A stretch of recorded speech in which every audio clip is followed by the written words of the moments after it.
Welcome back, my spookies.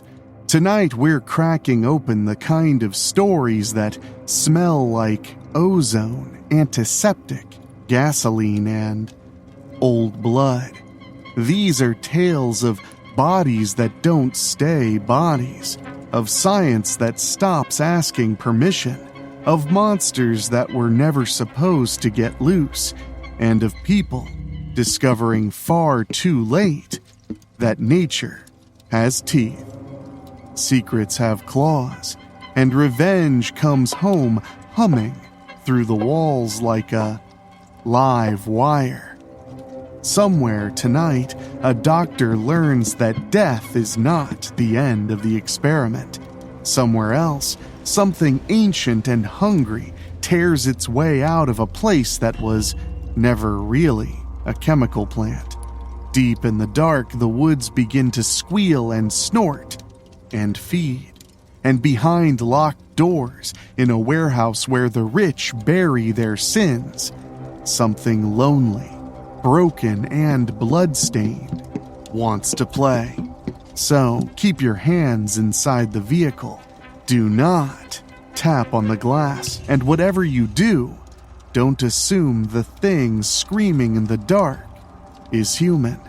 Because tonight is all about mad science, body horror, and the terrible little question every monster story eventually asks. What happens when the thing we made starts making choices of its own? And make sure you're subscribed on your favorite podcast app, because every Wednesday there's a brand new scary story. Now, let's begin. I used to be a doctor in an insane asylum. My patient destroyed my world, by Michael Kelso. This story needs to be told. Those who have suffered must understand why. It's not as simple as some have made it to be, which is why it needs to come from the person most responsible. Me. It began when I was least expecting it. But then, don't things always seem to happen that way?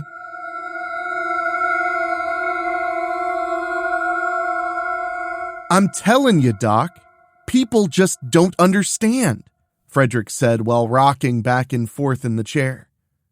What exactly don't they understand? I said, trying to look more relaxed than I felt. There's just something that takes over. You can't stop it. Impulse control? What's that mean? Frederick said, struggling against his straitjacket, trying to get comfortable. It means that when you want to do something, you try your hardest not to. It means you try to control or suppress the urge to do things you know are bad. Frederick's mouth lolled open. He narrowed his eyes in confusion. Why would I want to do that? I suppressed the urge to sigh. Because that's what people do, I said. They think about doing bad things, but then they control themselves and don't do them because those things are wrong and could hurt other people. Hurting people is wrong? He said. Yes, Frederick, hurting people is wrong. He shook his head as if he were trying to shake away a fly that was annoying him. Why? Why is hurting people wrong? No. Why are you telling me this? I don't understand. You're saying I'm bad, he said, trying to raise from his chair. You're saying I didn't need to hurt those people, that I'm a bad person. I got up from my chair and started backing toward the heavy metal door. I'm not bad, he yelled at me. You're bad! I knocked on the door and the orderly opened it as Frederick got to his feet. I slipped through the door as it slammed shut from the impact of his body hitting into it. Bad, bad, bad! He screamed. Bad, bad, bad, bad, bad, bad, bad, bad, bad, bad, bad! Spit flew from his mouth, landing on the small observation window with metal grates embedded in it. You okay, Doc? The orderly said, startling me. Yes, I'm fine, thank you. I turned and walked down the white hallway, hoping the orderly wouldn't notice the quickness in my step. I ignored the sound of Frederick beating on the door. I ignored all the sounds I heard. I just wanted to get away. It was a long walk to my office, through many security gates. At each one, the nurse buzzed me through and gave me an acknowledging look that used to be a smile. I suppose this place gets to everyone. Eventually. I finally reached my office, closed and locked the door behind me, and collapsed into my chair. I breathed out a sigh of relief at reaching relative safety. I turned and looked out my window to the beautiful flowers blooming on the trees in the courtyard. I looked up at the trees stretching toward the sky. I remember when they planted those. I turned back to my center, my means of solace, the only thing that mattered in this cruel, unfair world. I picked up the picture of my lovely wife and smiled. She was the one who kept me sane all these years. She kept me seeing the best in people, or at least trying. Sometimes there was no good to see, especially in my patients. It takes a special kind of doctor to care for the mental needs of those who have done heinous things that are so bad they don't even bother sending them to prison.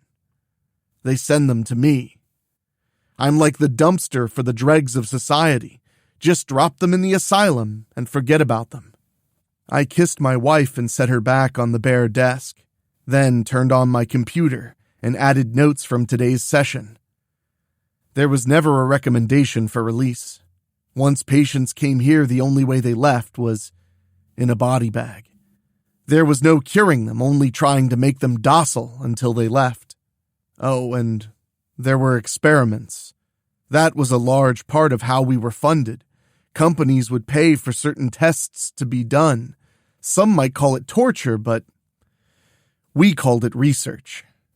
I finished typing my notes and leaned back in my seat. The diplomas and degrees stared down from their perches on the bare walls, mocking me, demanding why I hadn't gotten a better job. As usual, I didn't have an answer. My office suddenly felt stuffy. I closed down my computer and left. Driving down the packed freeway, all I could think about was collapsing on the couch beside my lovely Elizabeth, not telling her about my day until she dragged it out of me, then listening to her encourage me to help those who have been left in my care, because I'm the only hope they have. Traffic was bumper to bumper and not helping my overall opinion of humanity much, especially when a car that was swerving from lane to lane nearly sideswiped me. It kept going on in front of me, nearly hitting several other cars. The driver and passenger seemed to be having a disagreement about how to drive the car, and it looked like it was about to come to blows. Fortunately, they were soon out of sight, and someone else's problem. For the next few miles, I kept watching the side of the road, waiting to see the offending car sitting in a ditch. However, they surprised me. They must have turned off to go terrorize some neighborhood streets with their reckless driving. I hummed to myself, not wanting to have whatever dreck was on the radio forced on me. When I was nearly to my exit, my phone rang. I immediately recognized the number as work. I contemplated answering it for a moment, then thought better of it. There had never been a time when work called with good news, and I was in no mood for bad news. I hummed a little louder, trying to drown out the sound of the ring before it finally stopped. The closer I got to home, the less I thought about work, and the more I thought about Elizabeth. Until I turned off at my exit, I had nearly forgotten work altogether. Maybe I would take tomorrow off and go do something with my wife. We hadn't been out for a while. The weather had been lovely, and I know she would adore a walk down by the lake. My thoughts were interrupted when I turned down our driveway and saw a car in front of the house. It wasn't quite in the driveway. It was sitting at an angle halfway in the front yard. I parked my car and slowly got out. Something struck me about this car, but I hadn't figured out what. I approached the driver's side to have words with the person still sitting at the wheel. "Excuse me," I said, staying a few steps back from the driver's door. He didn't hear me. "Excuse me," I said a little louder. Still no answer. I tapped on the window, and he ignored me, I opened the door. "Okay, look," I said, but it was I who would do the looking. The man fell out of the car, thudding on the grass. The inside of the car was covered in blood. I looked down, and the man's throat had been cut. "Oh my God!" I said, jumping back. I watched to see if the man was breathing, but the way his neck was bent at an unnatural angle against my yard told me everything that I needed to know. I glanced through the car but didn't see the passenger. It was then my eyes drifted to my front door. It was open. I stepped through the shrubs and up onto the porch, walking in a daze. The surrealness of the moment had yet to sink in. I was going inside to check on my wife and make sure everything was okay. It didn't strike me as anything more than that. Oh, she just left the door open, that's all. My mind kept trying to tell me that. I wanted desperately to believe it, even though she had never been that careless during the entire time we'd been married.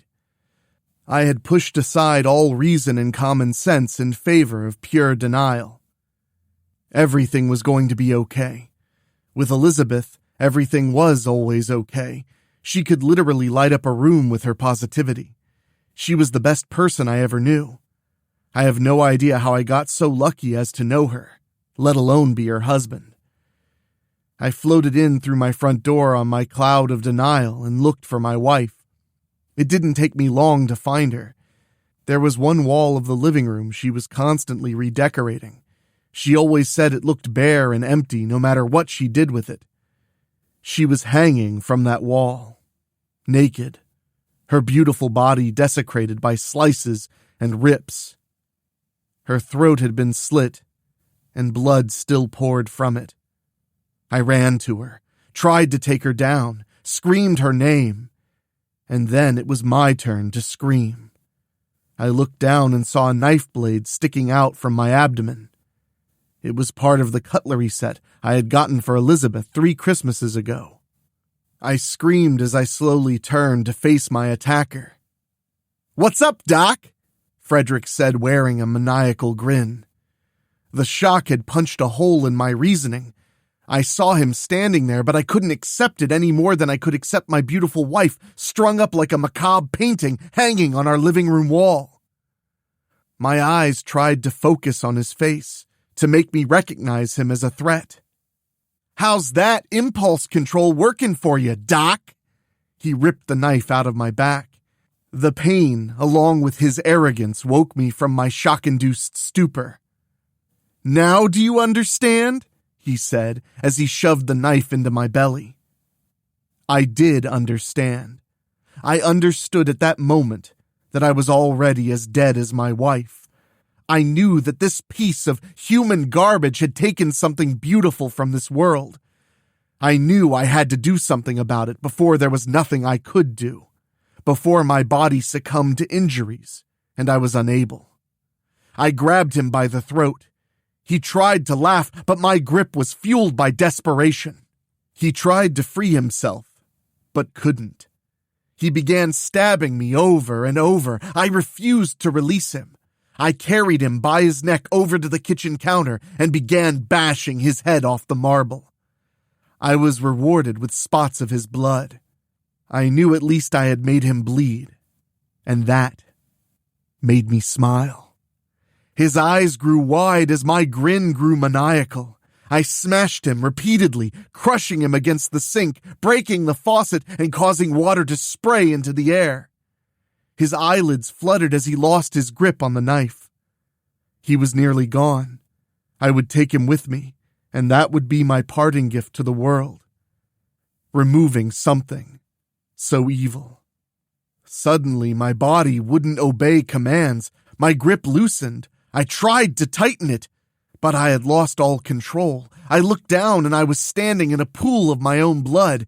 His eyes fluttered open, and he coughed.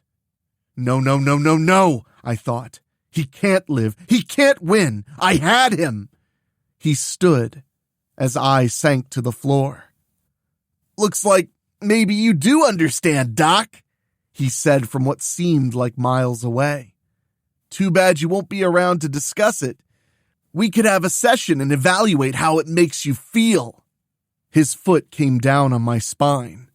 I felt a crack. He started kicking me in the side repeatedly, splashing water and blood on me as I felt my ribs crack. I fought with everything I had. My body didn't even twitch. "No!" I screamed. "It can't end like this!"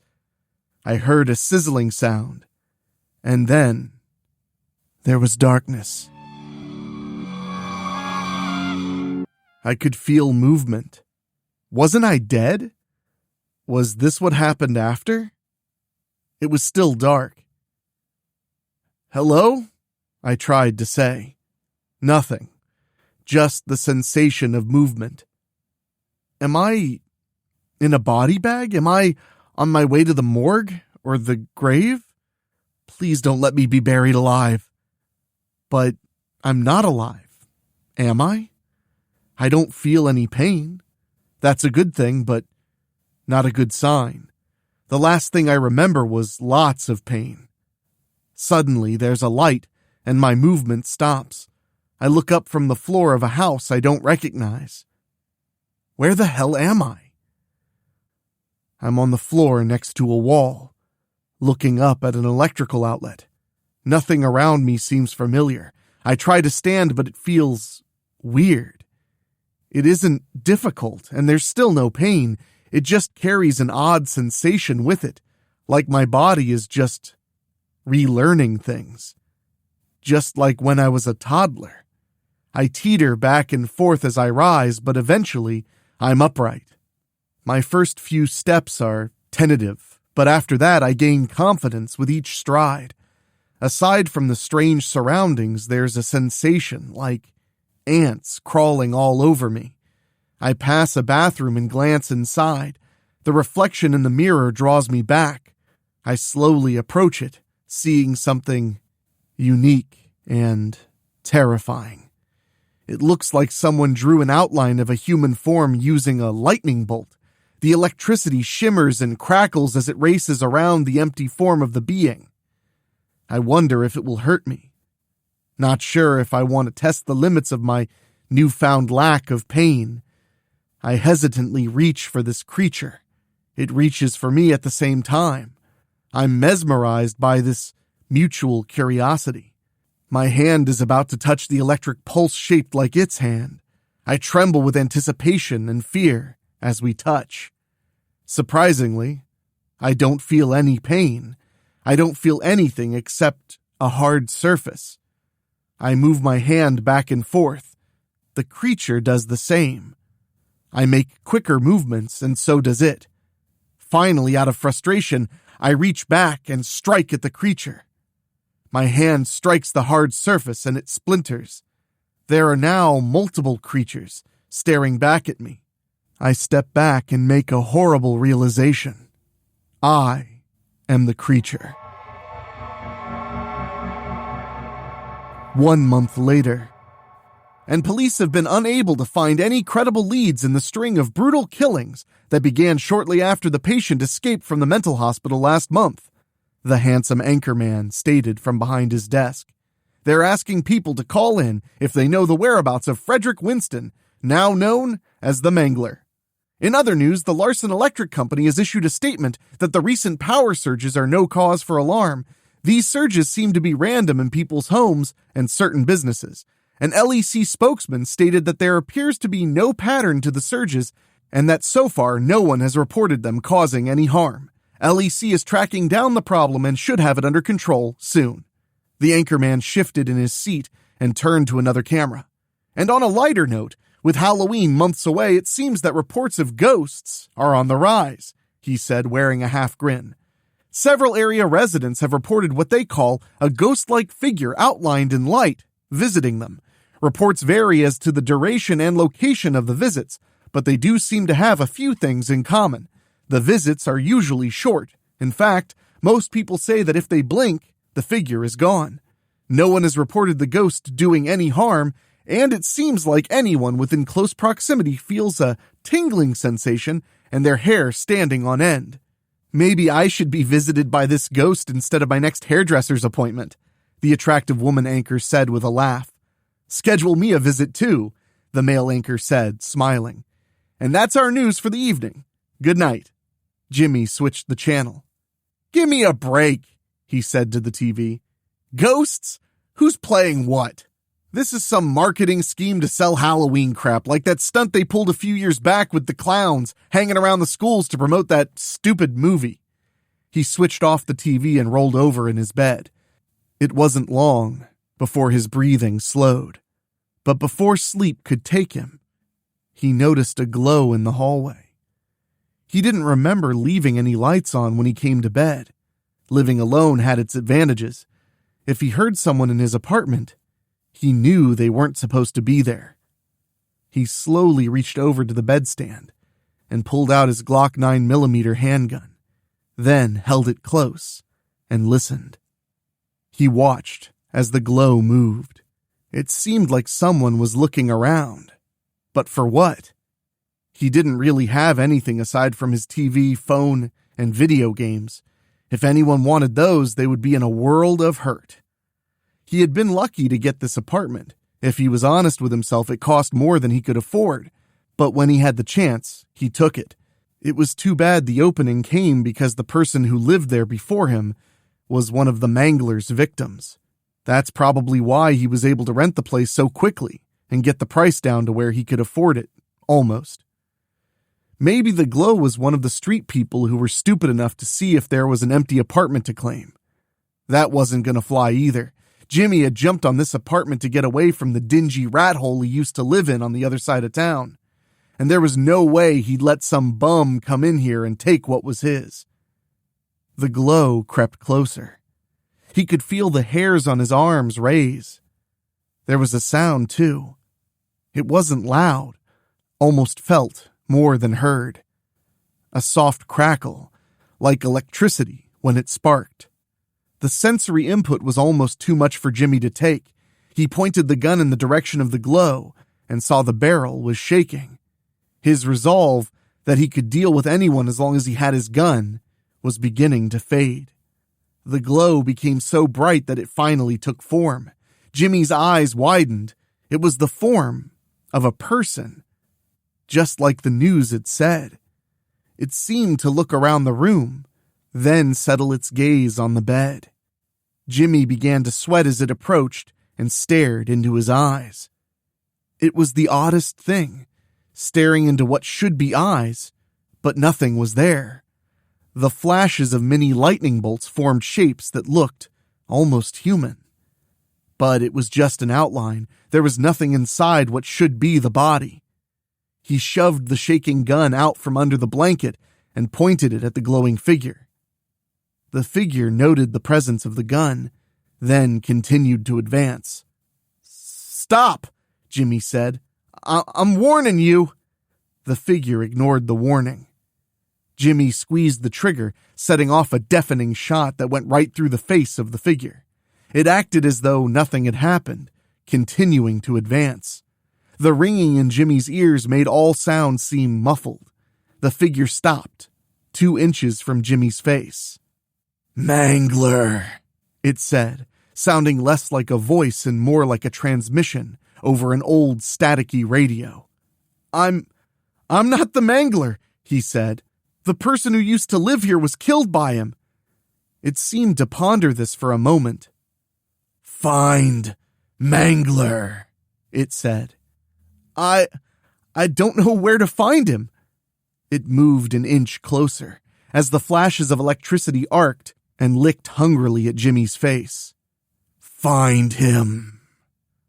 Okay, I'll find him," Jimmy said, feeling the heat from the electricity. The figure seemed to consider that for a moment, then backed away. It moved toward the bedroom wall. Then, like someone had turned on a vacuum, it was sucked into an electrical outlet and disappeared. Jimmy laid back in bed, breathing hard. His eyes darted left and right all around the room. But the only evidence of the figure that had remained was the bullet hole in his bedroom wall.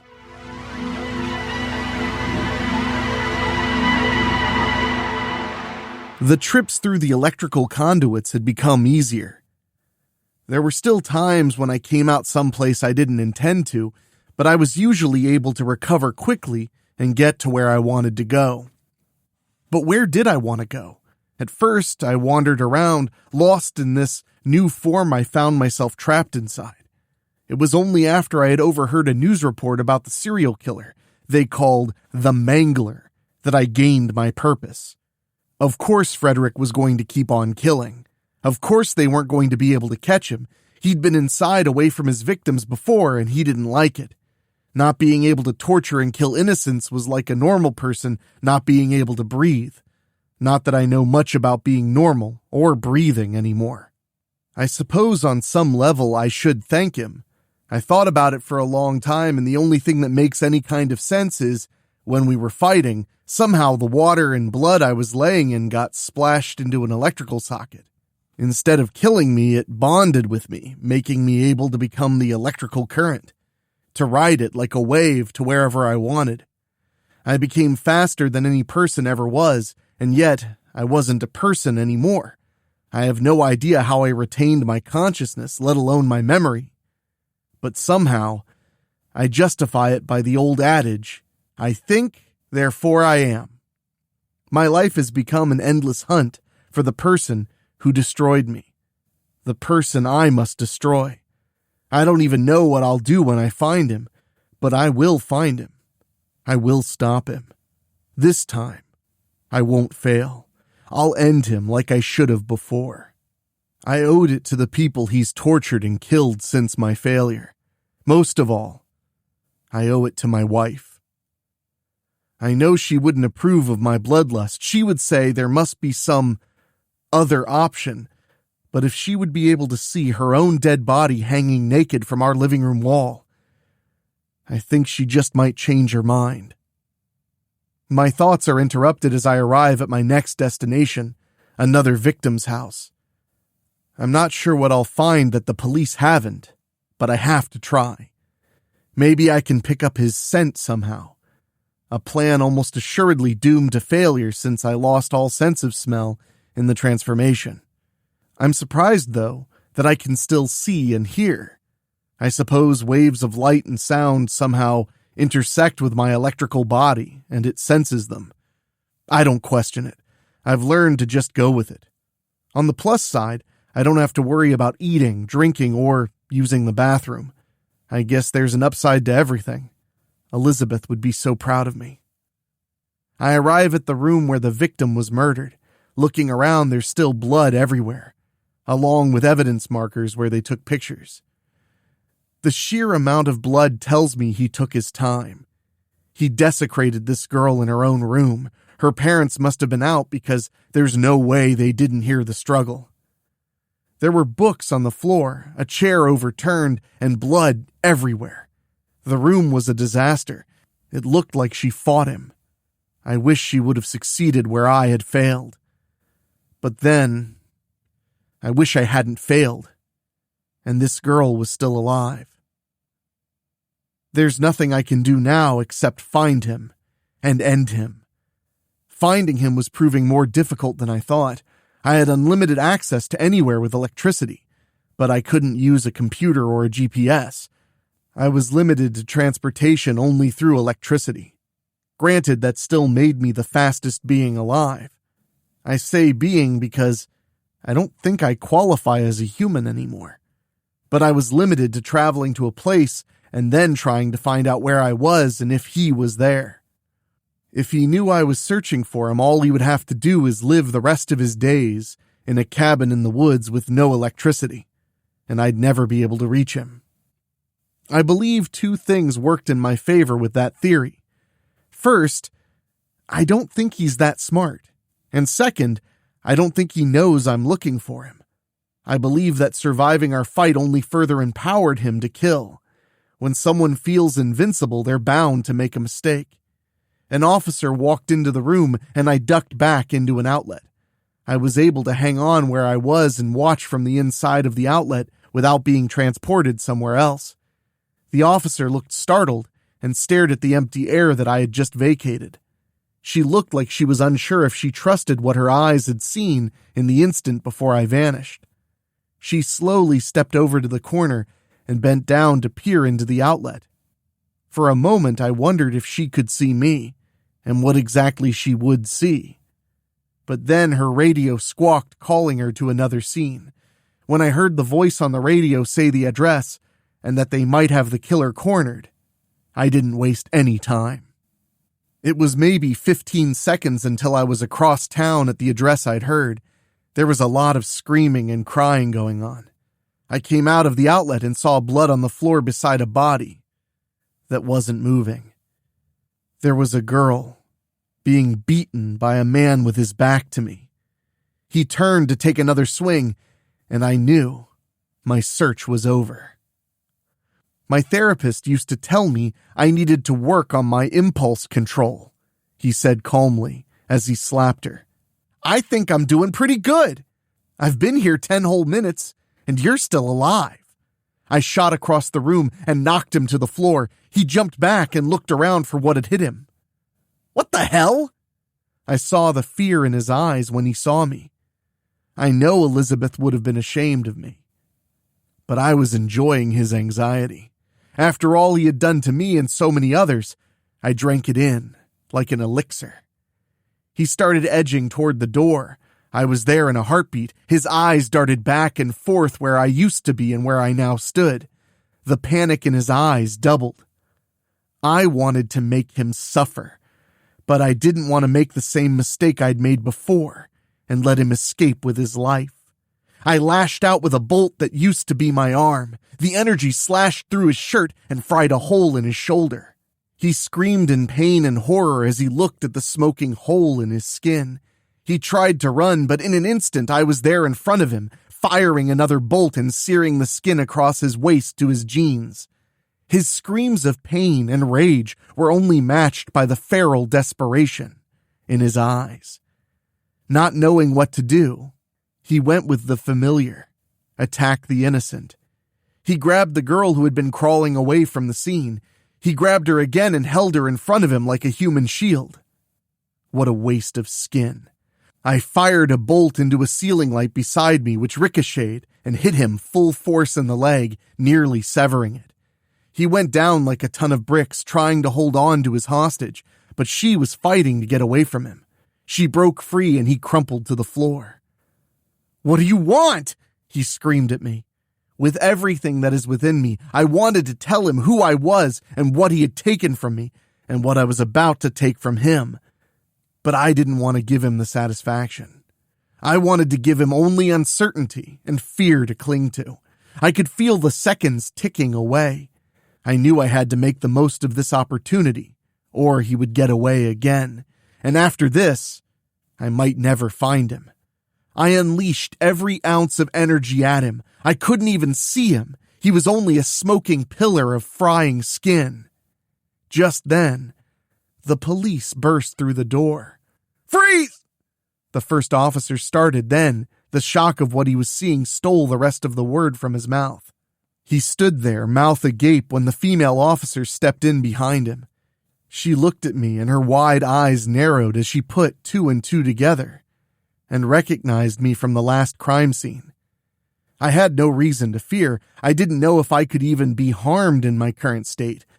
But when you see that blue uniform burst through a door with a gun aimed at you, all rational thought takes a vacation. I dove for the outlet and was gone. I didn't even care where I was going. I knew I had done what I wanted to. The monster was destroyed. Something felt different. Was it pride at finishing my crusade? Was it shame, knowing Elizabeth wouldn't have wanted me to do it? I don't know, but there was something else. It was like there was added weight to my existence. I guess you can have a conscience in whatever you'd call this existence. I appeared in the place that made the most sense, ironically. It was my old home, the one where everything I loved died, including me. It was where I took on this unintended new existence.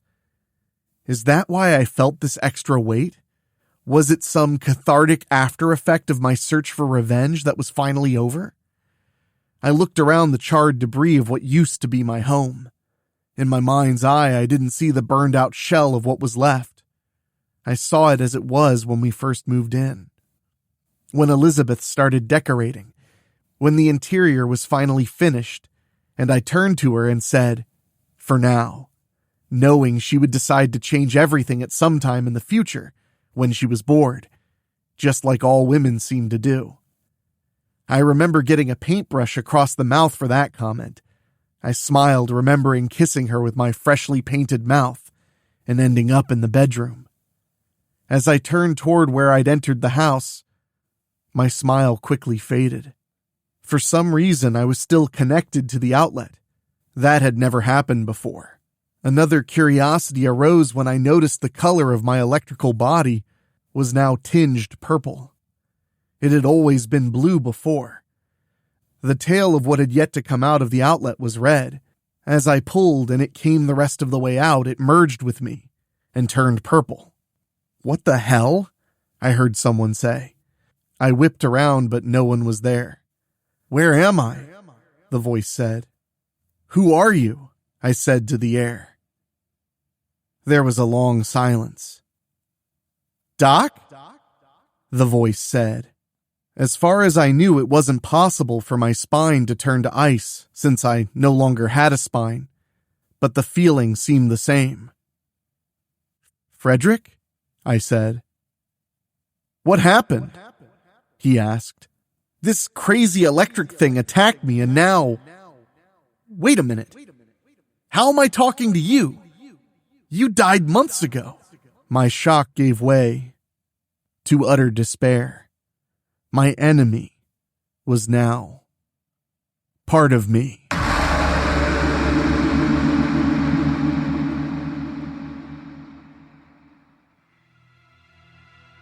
Night of the Tyrants by David O'Hanlon. "Good things come to those who wait," Leslie Bonner said in his low, Texan drawl before taking a pull off of his Marlboro. "Bad things come to those who live here." He wasn't wrong. The town of Fortune, Missouri had a way of dishing out horrible fates for its residents. Bruce and Maggie Boudreau knelt on the stained carpet of the single-wide trailer that sat on the far western edge of the Gables, a trailer park converted into an industrial-sized meth lab by the Dixie Mafia. If you lived in Fortune, you either worked for the Gables or the waste containment facility. Bruce wasn't about to risk his health handling toxic waste. Cooking crank had been much safer, at least until he stole 10 kilos of uncut ice. Mags wanted new tits, and Bruce couldn't object to that. His cock came up with the plan before his brain had a chance to consider the logistics of moving so much product. He'd never sold dope before, in any quantity, but it seemed simple enough. Took less than a week to find a buyer for the whole damn batch, as it were. Unfortunately, the buyer turned out to be an undercover Fed. Bruce and Mags escaped, but their car was left on the side of the road. Bonner's mole in the DEA tipped him off, and he made the trip over from Nashville to deal with the mess. The entire operation would be relocated, which would mean months of lost production. Months that Bruce and Maggie wouldn't be around for. Leslie knelt behind Maggie, blowing a spear of smoke past her face. His pewter eyes cut down her bony back to the tramp stamp above the exposed, neon green strings of her thong. He glanced at Bruce with his sleeveless flannel shirt and stick-and-poke tattoos. He wasn't sure if the couple were cliché stereotypes or if Jack Turney had decided on this being the official uniform of all of his employees. Jack rocked on a stool to the Springsteen tape playing on the boombox. Leslie never liked Jack personally, but he was the best choice to run the lab. He'd been a manager at Walmart after all. Killing him wouldn't exactly be wasteful, but it wouldn't be the most pragmatic choice either. Leslie tongued a chipped molar and weighed his options. It wasn't like he could take out an ad in the Help Wanted section. Leslie eyed the man carefully and flicked his ash on the carpet. Jack could live.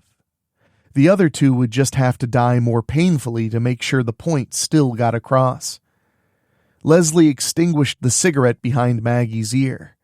She fell forward, shrieking, before curling up in a fetal position. "What the fuck?" Bruce howled. "Stop that! Leave her alone!" Leslie backhanded him across the cheek. His topaz ring tore a divot from the tweaker's gaunt face.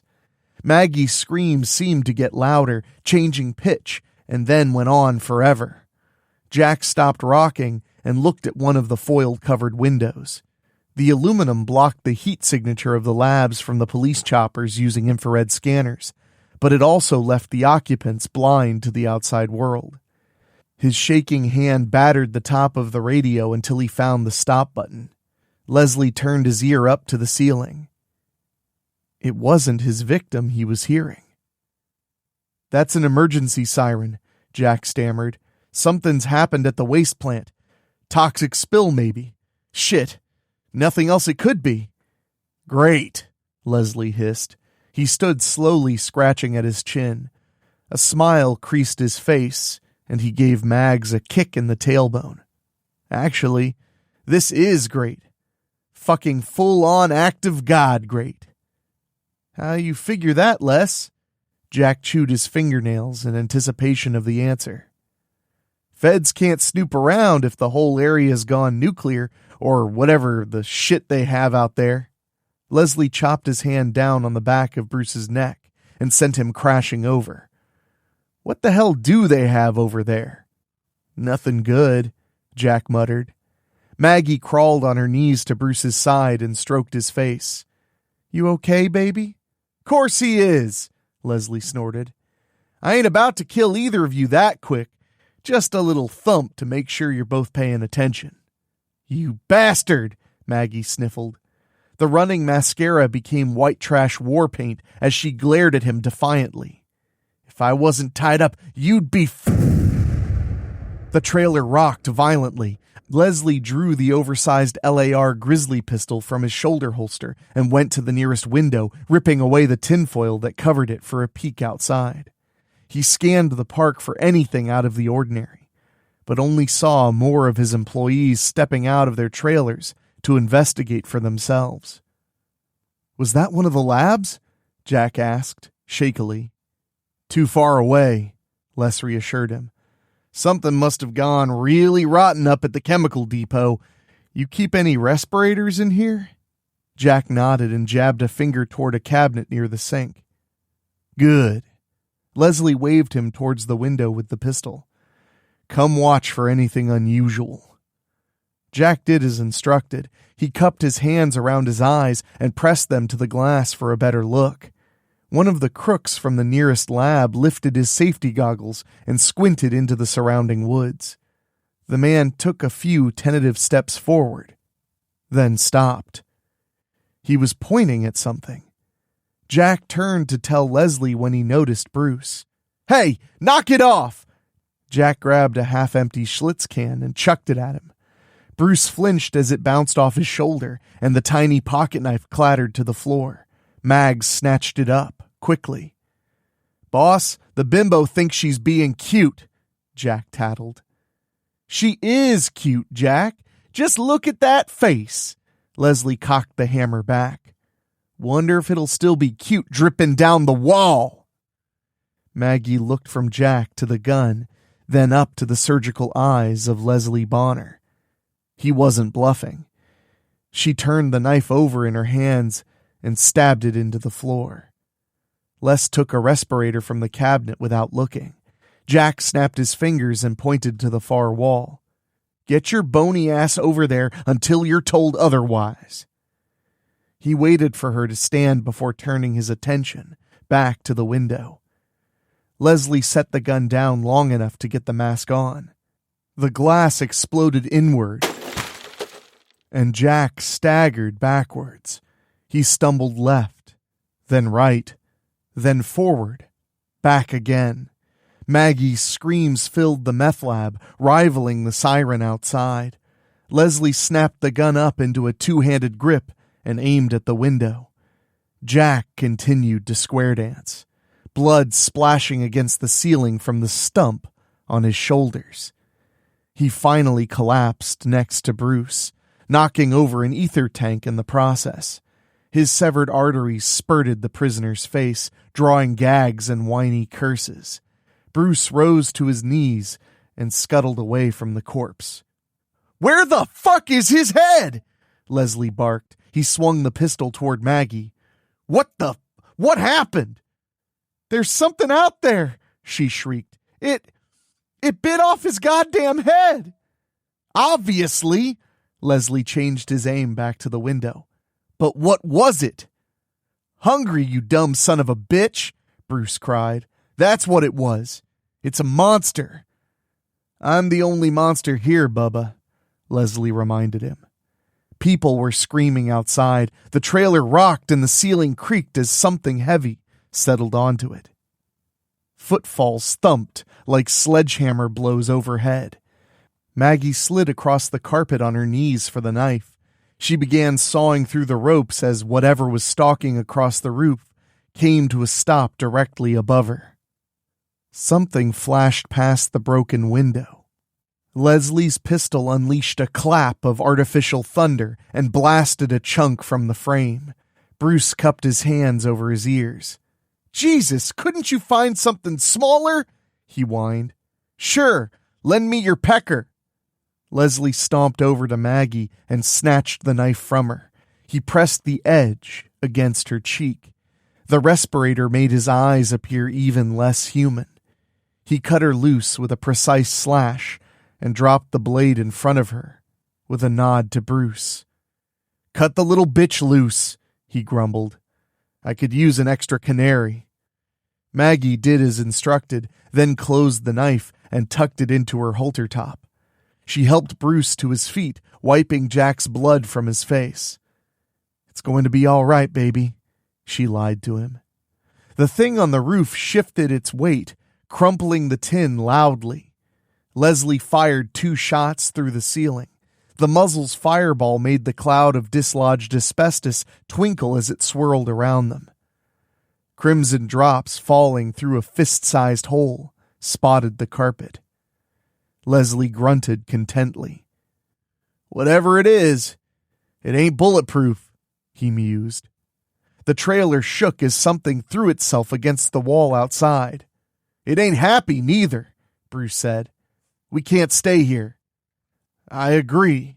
Leslie jabbed him in the gut with the pistol. "You're going to hold the door open for us." "Fuck that!" Bruce shook his head. "Ain't that something?" Leslie eyed him over, then turned to Maggie. "It's not every day you meet a broad with 2 pussies." Her face reddened, as much from embarrassment as anger. Bruce was a sweet guy, and he treated her nice. She'd married him because she genuinely liked him, after all. But Leslie was right. He was a fucking coward. She squeezed Bruce's scrawny arm. "Please, sugar, it'll be all right." She looked at the wall behind them as the thing outside rammed it again. The panel split from the blow. "See that? It's on the other side of the trailer. Just go open the door." "What if there's more than one?" Bruce asked. "Then you wouldn't be able to count them anyhow." Leslie moved the gun to Maggie's pink lips. "You open the door right now, and perhaps I find something I'd like to shoot more than your old lady. Get it, Bubba?" "I get it," he mumbled. Bruce's shoulders sagged and he scuffled to the door like a scolded child. He gripped the knob, but froze there. Maggie turned on her heel and kicked the wall. She beat her fists against the wood paneling and the monster revved up its attacks. The trailer home rocked from the thing's assault. She looked over her shoulder to Bruce. "Hurry up, baby. I'll keep it distracted over here," she told him. "Yeah," Leslie hissed. "Good idea." He joined her at the wall, stomping his shit kicker against it and whooping like a knight at the rodeo. Maggie screamed profanities at the unseen evil outside. It shrieked back, stopping the humans dead still. They'd officially pissed it off. Claws dragged across the aluminum siding outside. The high-pitched grating made Maggie cover her ears instinctively. Les ground his teeth together. The way it switched from furiously battering the structure to meticulously scratching at it was familiar. It was the sort of sick psychological game he played to rattle people. Maybe he really wasn't the only monster in the Gables. The door creaked on its hinges and Leslie whirled around expecting something to shoot. He stared at Bruce's back, waiting for the monster to pull him outside or snap off his head like poor Jack. Bruce turned slowly, his face whiter than normal. He ran to the sink, vomiting loudly into the steel basin. "What is it?" Leslie demanded. Bruce pointed to the door between heaves. Les leaned and craned his neck to see without having to get closer. It wasn't a great view, but it was enough. In the piss-yellow light of the street lamps, he could see the body parts wrapped in the tattered remains of white Tyvek coveralls and the bare, open ribcage of the torso. He cocked his head. The urge to join Bruce at the sink swelled in the back of his throat. The torso and the limbs were from two different bodies. The damnable thing outside had been ripping his employees to shreds. "Why'd it get quiet?" Mags whispered. "Because it wants to scare us," Leslie said, certain that he understood it, whatever it was. "We heard it, made it personal. It wants to play with us." "You heard it, you stupid asshole," Maggie corrected him. "You got the fucking gun." "That's right, I fucking do." He grabbed her by the back of the neck. "And I got the keys to the Chevy outside. You pick which one gets you out of here." "I'll take the truck," she snarled. "Then go check that the coast is clear." He gave her a shove. She gripped the door jamb and rocked on the balls of her feet. She took a deep breath to steel her nerves, then shot her head outside for a quick look in both directions. She backpedaled quick as she could. "It's clear. There's nothing out there but dead folk." She sniffled and wiped her nose with the back of her hand. "Lots of them." "Well, it's a dangerous job." Les strolled to meet her, digging the keys out of his black jeans along the way. "Let's blow this joint." Something blew all right. The trailer's windows shook and the siding rattled. The creature outside screamed, and another answered it. Then a third, a fourth, their primal calls carried with the rumble of the explosion. It wasn't like the first one. It was smaller, full of metallic clattering, and it was a lot closer. Most of the ingredients were volatile, and Les made sure his people had the purest high-grade versions of all of them for his brand of crank. Explosions were an occupational hazard under normal conditions, and the night had been anything but normal. The creature sprang through the open door, bending the frame with its girth. Leslie brought the pistol up and fired without thinking. A hunk of pebbled brown-green skin tore from its shoulder. It wriggled inside, its elongated snout stretched open in a shrill, angry call. It slouched and snapped at Maggie's ankles. She jumped backwards, crashing through a table of Pyrex dishes and beakers.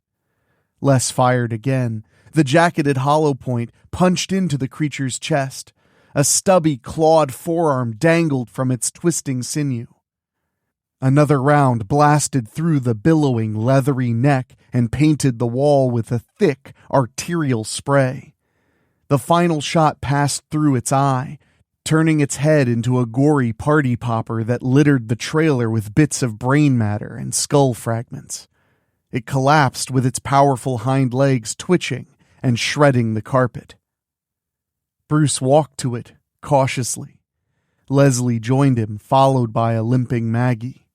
The top of the thing's head was gone, its nose laid 3 feet to the left, but the bottom jaw and its curved, serrated teeth were still intact.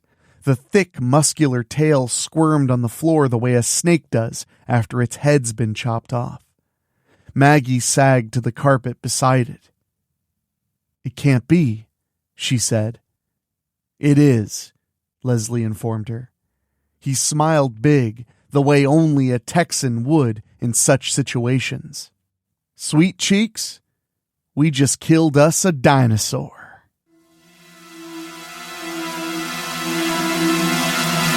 Dinosaurs ain't even real, Bruce shouted. Les hit him with the pistol, driving him to his knees next to his wife.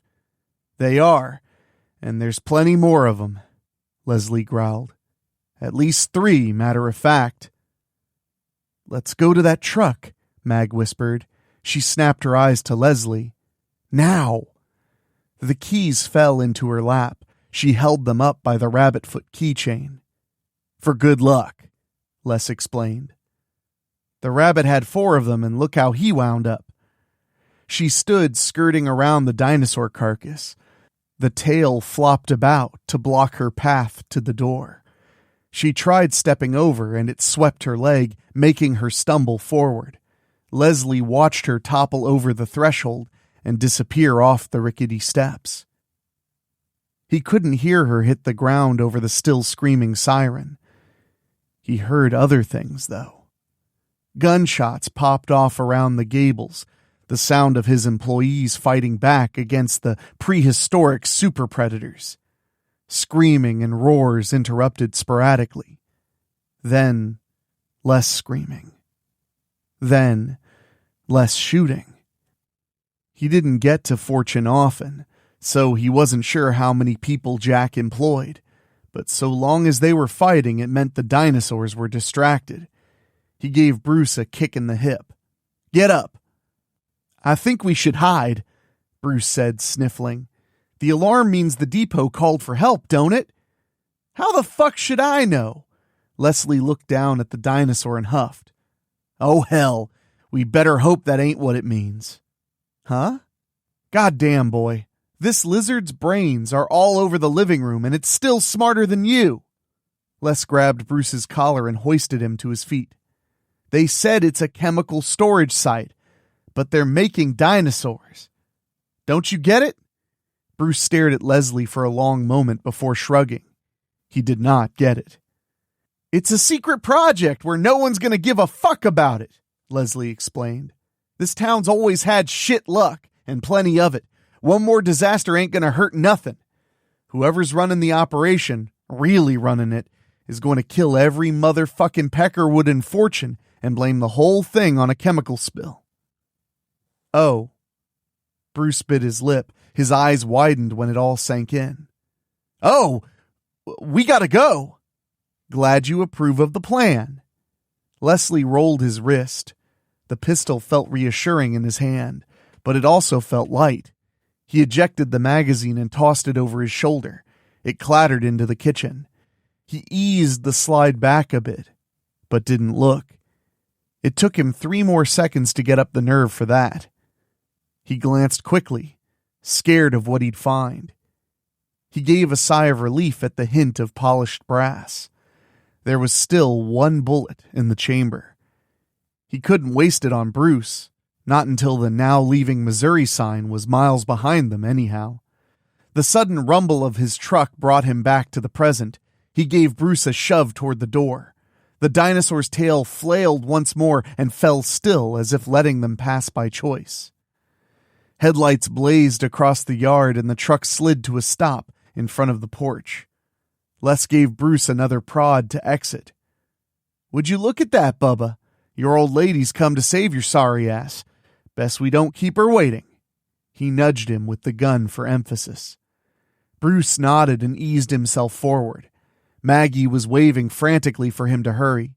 The tweaker watched the dino tail, expecting it to jump up again. He made it out onto the porch without incident and breathed a heavy sigh. "Just get in the bed, baby," Mags shouted. "We need to hurry. The whole mountain's on fire. I just seen one of them things." Bruce saw one too. It launched itself into the bed of the truck, slamming its snout through the back glass in one fluid motion. Bruce watched it bite through the dashboard with a crunch.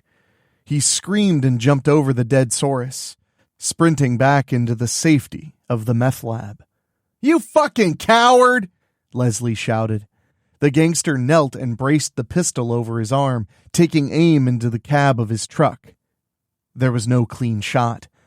Maggie pushed the door and it banged against the porch an inch away. She was trapped. The monster spat out the vinyl and swatted Maggie with its snout. It squirmed in place, breaking away safety glass with its thick neck in an attempt to get a better angle on the succulent, human morsel. A forelimb shot into the cab, rending the leather seats. Maggie tried to go out the window but was stopped by another blow from the dinosaur's skull.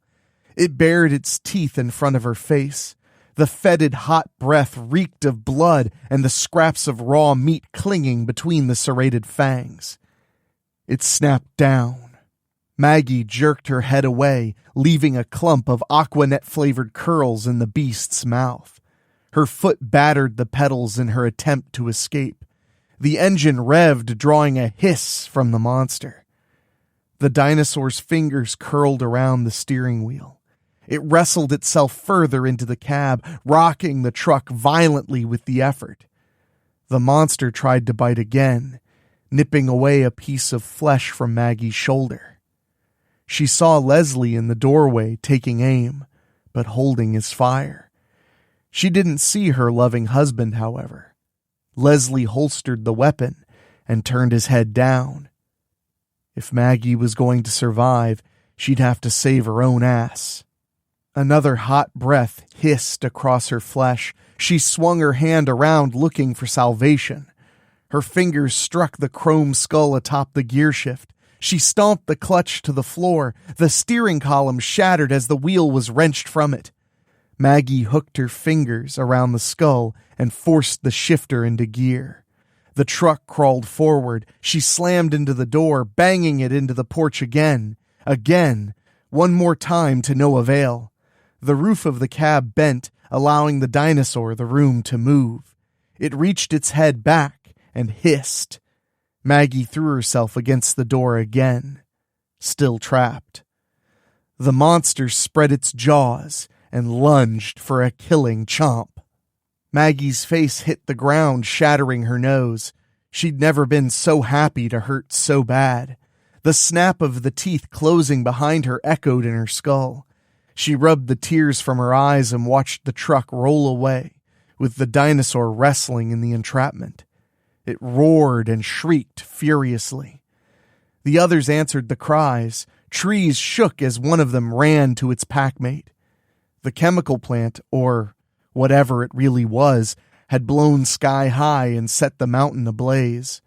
The orange-red hellfire of the spreading inferno revealed the shadow of the beast, a realization far more terrifying than her brush with death came to Maggie. She pushed herself from the ground and ran back into the trailer. "Thought you were a goner," Leslie said. He shrugged with a grin. "Told you the rabbit foot was lucky." Maggie slugged him across the jaw, sending him reeling into the kitchen. A second punch caught him in the temple. He blinked away the stars in his vision and found himself nose to nose with Maggie. He felt the prick of her blade against the prick in his jeans. She gripped the strings of his bolo tie and twisted the pocket knife, drawing a grunt from Les and making him rise on his tiptoes. "You could have shot it," she growled. "Only have one bullet left," he informed her, "saving it for a special occasion." "Killing a dinosaur ain't special enough for you?" "Already did that tonight." "Better be prepared to do it a few more times." Maggie relaxed her grip. "The truck's gone. We're going to need new wheels." "Baby?" Bruce said in a shaky, uncertain voice. "Baby, you made it!" Maggie turned to face him. Blood poured freely from her nose down to the buttons of her denim shorts. Bruce's face paled at the sight of his frail little wife, bloodied, face streaked with running makeup, and a knife digging into a drug lord's scrotum.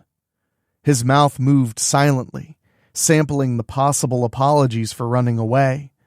Maggie stared toward him, and he took an instinctive step back. "Baby? Babe, just calm down," he gulped, knowing that was exactly what not to say. Fuck! Maggie gave him a shove and pointed the knife at him. She knelt next to Jack Turney's corpse. The keys jangled as she jerked them from his pants. She looked at the dead dinosaur, remembering the scene outside. She stuffed the keys into the shallow pocket of her shorts. "We got a ride," she said. "Now we just need a plan." "Jack's parked 2 trailers over." Les indicated the direction with his thumb. "We only got 1 bullet to get us there." "You didn't bring any more?" Bruce asked, incredulously. "I was only planning on killing the 2 of you." Les shrugged. Maggie pulled a vial of crank from Jack's shirt and treated both blood-filled nostrils to a sample. It burned like a motherfucker all the way up, and the chemical rush down the back of her throat was a mix of copper and ammonia with the bitter aftertaste of ephedrine. She ground her teeth while it went to work on her nervous system. Les and Bruce were arguing, but she couldn't make out a word of it. They needed a plan, and nothing on earth is more creative than a tweaker with a fresh toot up their nose. She crawled along the floor to retrieve something shiny. She stood up, slinging the cylinder over her shoulder. She elbowed past Leslie into the kitchen and let the ether canister clank onto the countertop. Maggie continued tearing through the cabinets for various supplies without speaking to the men, despite their questions and pestering. It took another 15 minutes to assemble the components and attach a makeshift sling to the newly formed apparatus. Maggie slung it onto her back and held up a long-barreled wand made from the sink's P-trap and a section of shower curtain rod. She waved it around the room, pointing it at imaginary monsters. Guttural growls outside told her time was almost up. She stripped a barbecue lighter to its bare essentials and used duct tape liberally to finish up her project. Les looked it over and raised an eyebrow, then snapped his fingers. "I'll be damned," he said with an appreciative whistle. "Little lady made us a flamethrower." "Me," she corrected him, clicking the switch to ignite the pilot light. "I made me a flamethrower. You and your 1 bullet are following to make sure nothing tries biting my ass." "What about me?" Bruce asked. "Oh, sugar, I got a perfect job for you." Maggie smiled menacingly.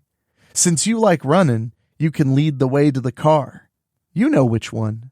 The big blue caddy you're always ogling. Get moving." But a whoosh of flame ignited the curtains to let him know she was not fucking around. Bruce nodded and cut a quick path to the door. He didn't waste time stepping outside. A woman with a flamethrower is scarier than any monster, it turns out. He looked around and gave them a thumbs up before jumping down from the porch. Maggie and Les joined him a moment later. The gangster pointed to a ramshackle trailer. A mangled body hung out of one of the busted windows, and pieces of another meth cook decorated the yard like gory gnomes. "Other side of that one," Les whispered. "That's where he's parked." They scurried across the open avenue quickly and ducked into the shadow of the nearest lab. The trio kept low, moving slowly and watching for the rest of the prehistoric monstrosities. Maggie's mind kept racing back to the one she'd seen in the firelight. Pain, fear, methamphetamines. A lot of shit going through her system that could have made her see things that weren't there, but she knew that wasn't the case. It was real. She'd seen it, and she knew damn well that she was right. The chittering of one of the creatures froze them all in their tracks. It limped out into a yellow pool of light. Leslie bit his bottom lip. The thing was missing a few toes, and he knew it was the one he'd shot on the roof. It lowered its head to the ground, sniffing around. It visibly tensed and let out a raspy bark. It called again, turning in a slow circle. Maggie never took her eyes off it as she prodded Bruce to continue on. "It'll see us," he whispered. "Under the porch," she told him. Bruce crawled forward, disappearing through a gap in the broken latticework around the porch's base. He held out a hand and waved for the others. They started forward when Leslie grabbed Maggie's ankle.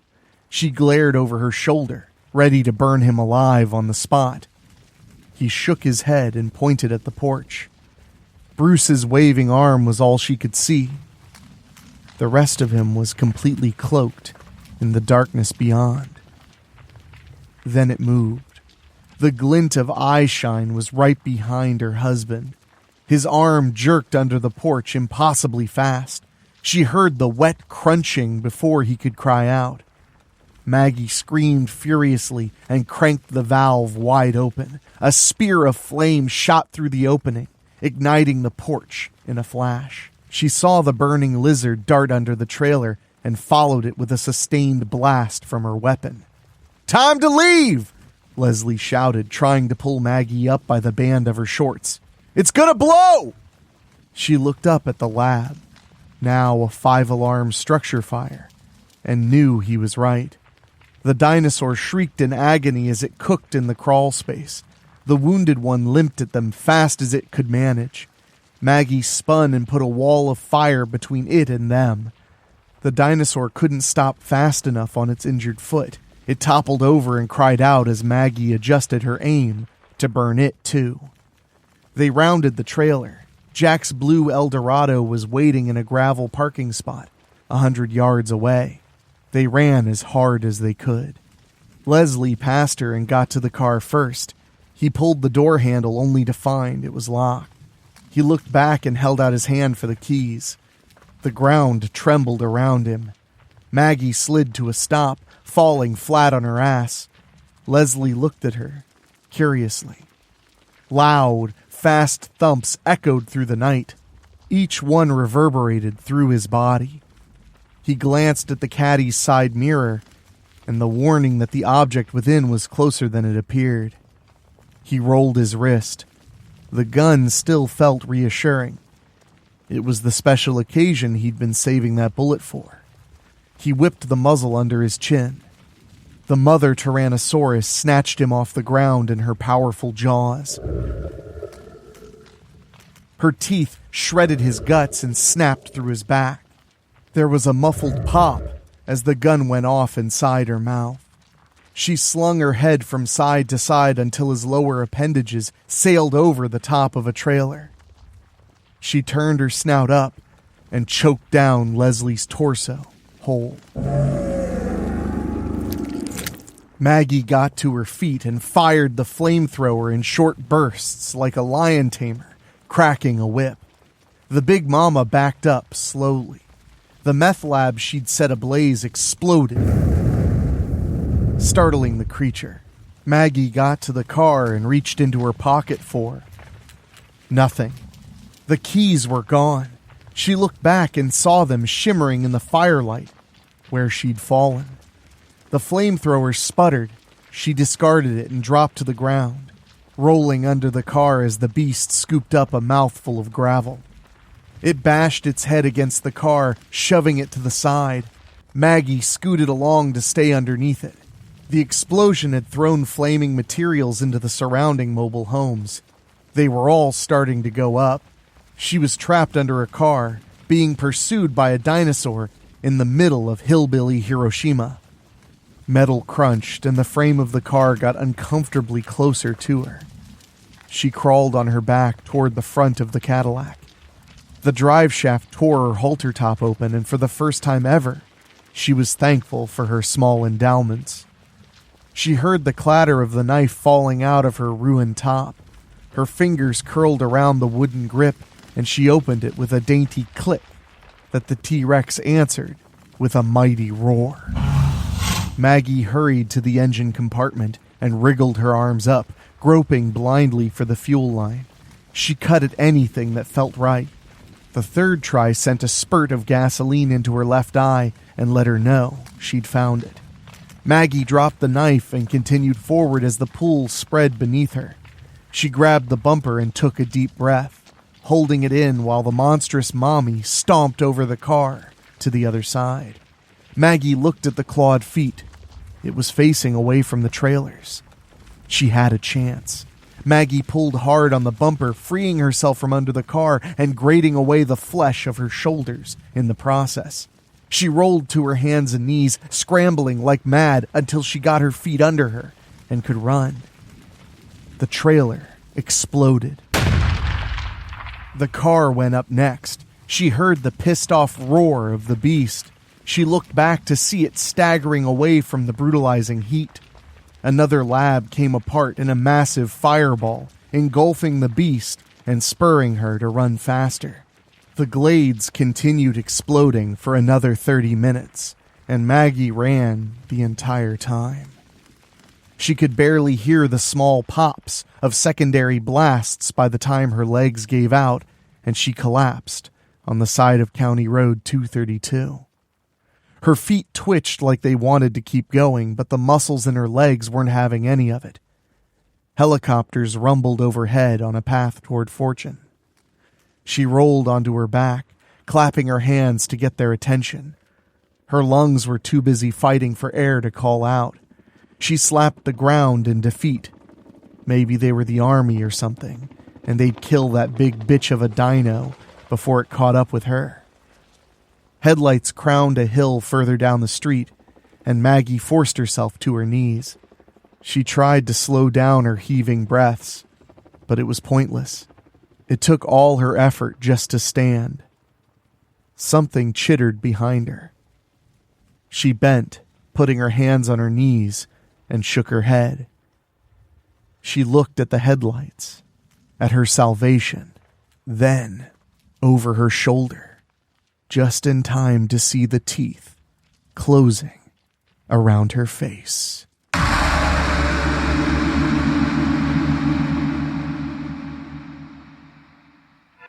Hog Wild by David O'Hanlon. The half-century-old ruts left by the dump trucks hauling zinc out of Brody mines jostled the four men violently. Elijah Lurker wrung the steering wheel in his weathered fists like it owed him money. He was just a boy when the mine closed back in '79, after they discovered the first body. When they pulled out 7 more, it never reopened. It was the perfect place to do the deed. Elijah looked to the passenger seat. Jackson Green fidgeted with the cylinder of the Bulldog revolver, keeping the hammer held back with his thumb as he clicked each of the 5 chambers into place, forwards and then backwards. Elijah watched the kid's tattooed fingers work the cylinder like a lethal Rubik's Cube. Tough Love, with 2 F's, read across his fingers. The letters were blobby, green, blue, and crooked. They were the kind trailer park kids gave themselves in junior high and tried to hide during job interviews. Jackson was 22 and already a 2-strike felon, so he didn't have to worry about that. He didn't have to worry about anything. Much longer. Elijah's eyes flicked to the rearview mirror. Miles Dunn was screwing with his phone as usual. A Pall Mall hung forgotten from his lips as he squinted at the screen focused solely on his game. Walker Grimes sat directly behind Elijah for a moment. Their eyes met in the mirror. Elijah felt his own dread rippling across his skin in a wave of goosebumps.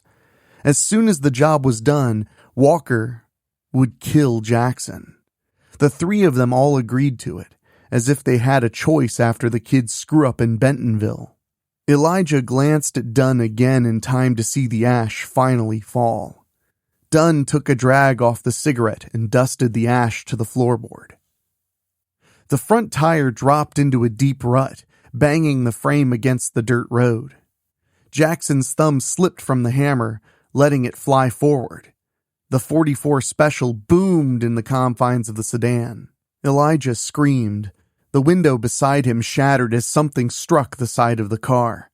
The men cursed and fought for something to grip as the road was replaced with untamed wilderness.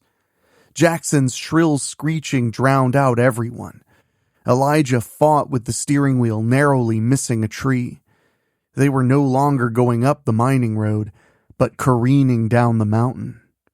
There was too much to process. As dusk turned to night, he felt the hard impact of stone striking a steel wheel, and then everything was upside down. The car slid on its roof, clipping tree trunks and rocks that twisted it to one side or the other on its downhill slalom. Elijah saw the edge of the precipice in the moonlight. He stomped the brakes out of habit.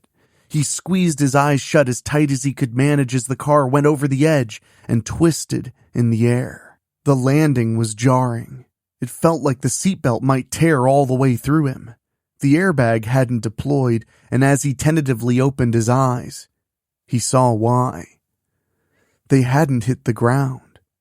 Instead, they landed in the embrace of an oak tree. Her branches hugged the sedan and kept it wedged safely 30 feet above the forest floor. Elijah felt the weight on his back and nudged the seat with his elbow. "You all right, Walker?" he asked. The weight shifted. "How the fuck did you manage to park a car in a tree? We are never going to be able to explain this to the old man." Elijah ignored him. "Dunn, you good?" "I dropped my phone," Dunn muttered. "At least the seatbelts still work on this old piece of shit. Where's Jackson?" Elijah hadn't noticed. The kid was missing. He realized the windshield was as well. He craned his neck and spotted him down below. The body laid crumpled and twisted in the pool of the headlights. He got out of the tree. After 20 minutes of arguing, the three men still hadn't come up with a plan. Dunn laid on the back of Jackson's empty seat and lit another cigarette, staring out the back window at the cliff high above them. "What about cutting all the seatbelts and making a rope?" he suggested. "They're load-bearing. Probably got about 30 foot of them, too." "Worth a go," Walker grumbled. "This is the worst fucking treehouse I've ever played in anyhow." Elijah released the pressure on his hastily applied tourniquet. Jackson's errant shot had passed through the meat just below the knee. Even if they got down, he damn sure wouldn't be walking out of the mountains. He shifted his weight gingerly, trying to get the radio dials out of his back, but not jostle the vehicle in the process. It might work. Elijah turned enough to see over his shoulder and tried to gauge the distance to the ground. "Son of a bitch! Jackson isn't dead." The kid squirmed on the ground and cried out as he stretched broken limbs. He called for Elijah, then curled up into a fetal position. His plaintive cries carried straight to the cab of the sedan. He's hurt. He wanted help. He wanted to go home. Elijah's stomach twisted in knots. He wanted to help the kid, but to what end? They were going to kill him after they took care of the cargo in the trunk. Elijah looked between the headrests at the faded upholstery of the back seat. That issue might have resolved itself in the crash. "Start cutting the belts," he said softly. "I can't reach these without moving us around." "Got it, boss," Dunn said, snapping open the Kershaw pocket knife. The two went to work cutting the 5 straps free and passed them up to Elijah. He tied the ends together. Knot tying and a dishonorable discharge were all he'd taken away from his stint in the Navy. Once he was finished, Elijah tossed an end back to Walker and let the rest unravel out the broken windshield. It almost reached the ground. Walker anchored it to the seat. When the screaming started, Elijah's eyes flicked to the back seat again, but the cries were coming from behind him. Or rather, below him.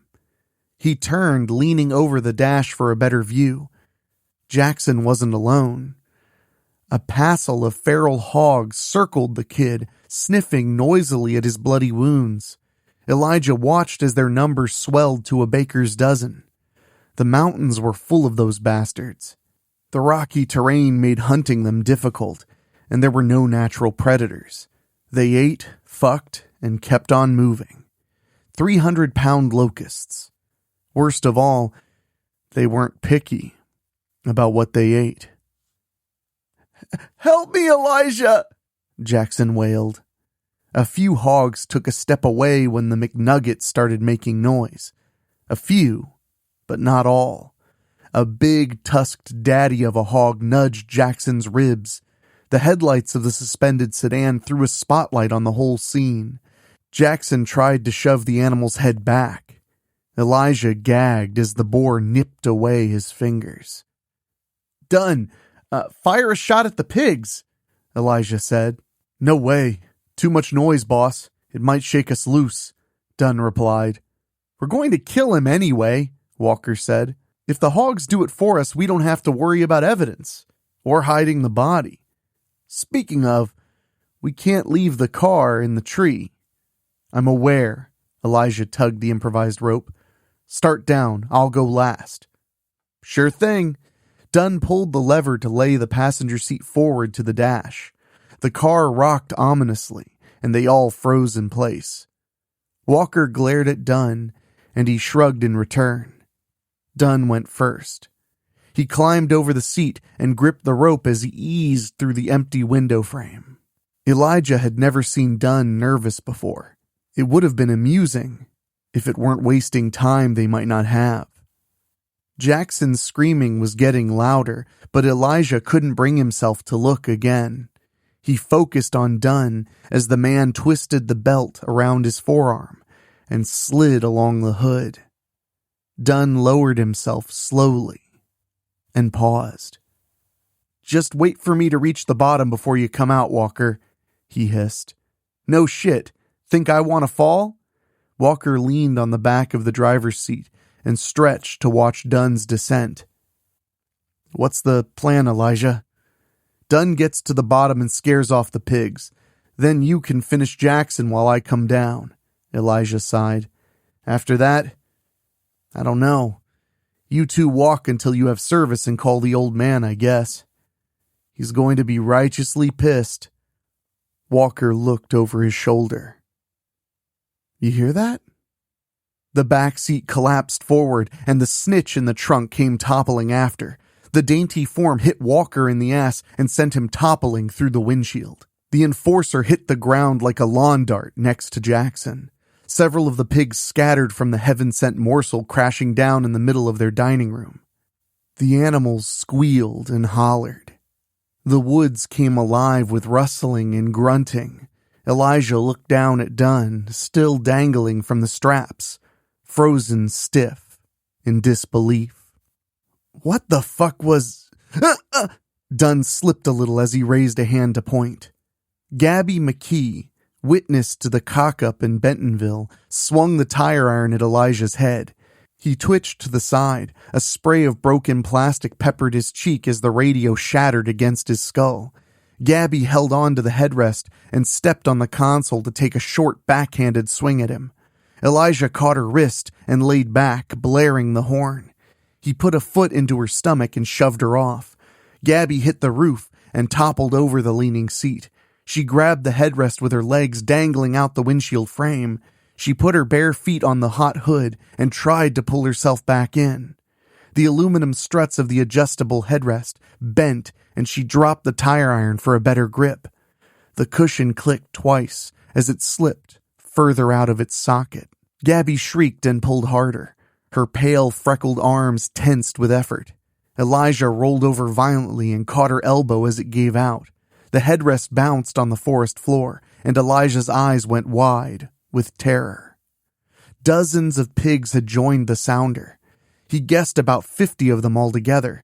Some were already tearing into Walker's body. Others converged on Jackson until he couldn't be seen any longer, but he could still be heard. Elijah pulled Gabby up until she could grip the dash. She clambered inside and scurried into the back of the car, resting on the driver's seat. She looked over her shoulder at Elijah. Thanks, but stay the fuck on your side of the seat, she hissed. I'm not going anywhere, Elijah huffed. You good, Dunn? Fuck no!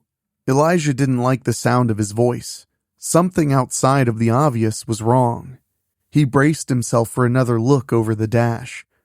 He rolled back over and banged a fist against the door. The tree creaked in response. Don't do that again, Gabby whispered. You're making it angry. Falling might not be so bad, Elijah told her. Take a look for yourself. She peeked around the seat and gasped before turning away. She panted heavily and slapped a hand over her mouth to muffle the much-needed scream. Yeah, that's what I thought, Elijah said. A massive quarter-ton boar had joined the party below. The others scampered away from Walker as it approached, But he wasn't interested in dead meat. The hog snorted loud enough to be heard over the still-running car motor and pranced beneath Dunn's swinging legs. Elijah watched the straps sway and debated what to do. "I'm coming up," Dunn hollered. "Just shoot it," Elijah called back. "Are you fucking stupid? 9mm won't tickle that motherfucker." The rope moved about more violently. Dunn shrieked, and the ad hoc rope went still. Elijah didn't need to look. He could hear the screaming, and when he couldn't, he heard the crunching. They were all alone. Just him and the girl he was supposed to kill. Stuck in a tree, waiting to die together. Hours passed, and the hogs stayed put. They weren't going to abandon their meal, and 2 entrees were still marinating, high above them. Elijah's entire body ached from his contorted position in the front seat. His leg was throbbing, and he could feel the gathered blood squishing inside his shoe. "Hell of a thing," he whispered. "I don't even eat pork. Why don't you go down there and see if the feeling's mutual?" Gabby responded. "You have every right to be pissed," he started. "Well, thanks for giving me your blessing, asshole. You fucking Breaking Bad extras were going to murder me. Pissed doesn't cover it. If it makes you feel any better, 3.5 of us are dead." A little. Gabby rolled over to look at Elijah. He was getting pale. "You aren't kidding. You're really dying. You wouldn't think getting shot in the leg would be so serious." Gabby stretched and grabbed his pant leg. "Nicked your fibular artery." Elijah raised an eyebrow. "That sounds bad." "It isn't good." She rolled over and snorted. "Killer pigs. Sci-Fi Channel bullshit. How'd it get so big?" "Serial killer, back in the 70s, Elijah answered. "He hid his victims in the mine shafts, so the feds closed the mine. The whole area died after that. There's no one in this valley anymore." "So it just keeps eating and growing?" Gabby said. They sat in silence for a few more minutes, until dueling banjos made them both jump. The car lurched from excitement. Dunn's phone. Elijah looked around and spotted the glow coming from the passenger side floorboards. He pointed. "Can you reach that?" Gabby slithered through the narrow gap and dived headfirst beneath the glove compartment. She grabbed the cell phone, swiping to answer. "Shut up and listen," she commanded. "We need help. Hello? Can you hear me? God damn it!" The phone beeped as the call ended. She tucked the phone into her bra and tried to wiggle out of the hole. "Who was it?" Elijah asked, trying to help her out of the hole. "Your car warranty expired, so we're doubly fucked." She stopped struggling as something else caught her attention. "Pull me up." "I'm trying."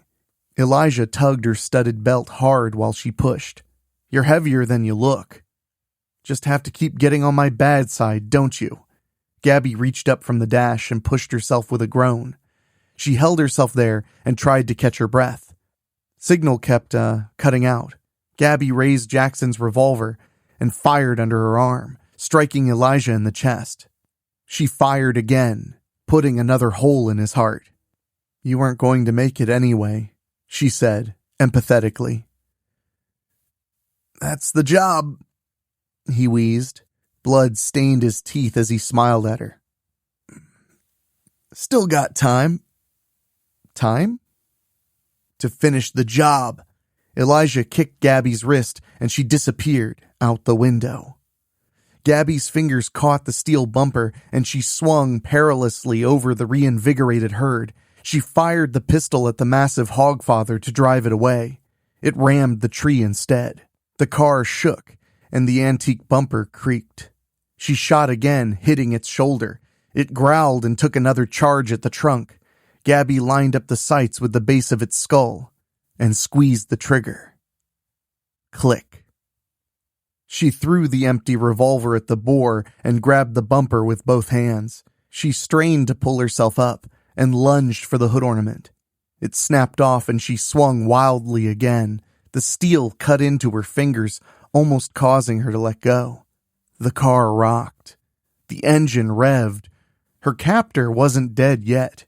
Gabby kicked her legs, trying to reach the dangling seatbelt rope. Elijah sat up and rocked his foot on the accelerator. He laughed, though it sounded more like a stopped-up toilet trying to drain. "I'm not dying in this fucking tree," he growled. He jerked the steering wheel hard to the left, then to the right, back and forth. He cranked the wheel with all he had. The branches popped and cracked from the sudden attack. Gabby spun as the rope twisted. She looked above to see the tires shifting, peeling away weathered bark that rained down on her. She swore and let herself slide down, screaming the whole way as the nylon strap scoured away flesh. A knot broke her grip. Gabby fell the last 12 feet. The giant boar broke her fall, and she bounced off its back, landing in the gory remains of Dunn. She spotted the tire iron sticking out of the mud and sprang for it. The hog clamped down on her ankle, breaking bones with ease. The car horn bellowed above them. The boar let go, and the smaller ones scattered and abandoned their leader. Elijah laid on the steering wheel, extending a middle finger for the stunned beast. "Woo, pig suey!" He stomped the pedal and pulled the wheel. The car came free, and Gabby rolled away as it crashed down on the boar. The sinister swine was no match for Detroit steel. Viscera bulged in the back of its throat, pushed forward by the V8 resting on its ribcage. Its hooves scratched at the earth, but it wasn't trying to escape. Gabby could see it in the monster's black eyes. Just like Elijah, it knew it was dead already. It wanted to finish the job. The boar didn't squeal in pain. It roared. The beast dragged itself toward its prey for a final kill. Gabby managed to stand and limped to the tire iron. The pig cried out as its flesh and muscle tore. It abandoned its pinned hindquarters beneath the car, intestines unspooled as it crawled along, grunting in desperation. Gabby grabbed the tool and pulled it free. She was starting to understand. The pig and Elijah weren't any different. They lived violent, gluttonous lives, and that was how they wanted to die. Only neither of them was going to take her along for the ride. This little piggy cried, "Wee, wee, wee." Gabby raised the tool high and fell forward, using her weight to drive it through the boar's skull. "All the way home," she whispered. Dueling banjos began playing again as the feral pigs returned from their hiding spots. Gabby forced herself up and took painful steps backwards. She slipped the phone out and looked at the name on the screen. Boss. She accepted the call and listened to the man spewing profanities and threats, knowing full well it was the same voice that had ordered her death. The herd converged on their fallen leader and began biting off chunks. Gabby raised the phone to her mouth. "You're next, fucker." She ended the call and began limping back to town. The Warehouse of Blood by Shane Migliavacca. April 13th, 1979.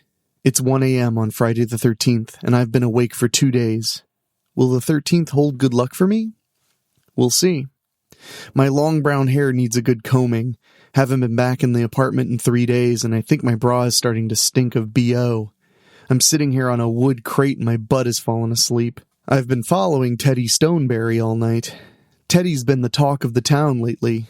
Only surviving son of Peter and Dorothy Stoneberry. Peter owns a huge shipping empire. Teddy's twin brother Chuck died in a fire when the boys were 10, which left Teddy to inherit everything. His younger sister Anne ran off with her female tennis instructor last year. Word was the folks disowned her after that.